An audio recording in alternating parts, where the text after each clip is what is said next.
La paraula Cristina Cuero, de Decles amb Guardiola, amb Higuaín i fins i tot amb el president del govern Zapatero parlant del millor jugador del món, de Lionel Messi.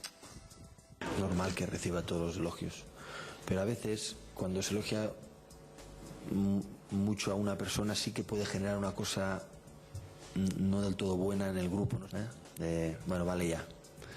Pero por suerte es tan querido.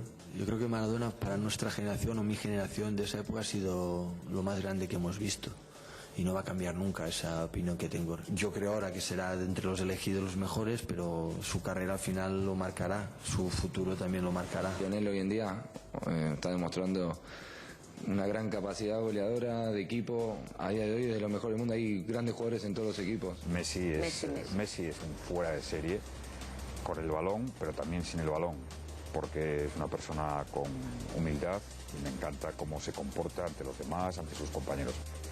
Al president del govern li vindria bé una miqueta de fosprint, Jo crec per agafar força.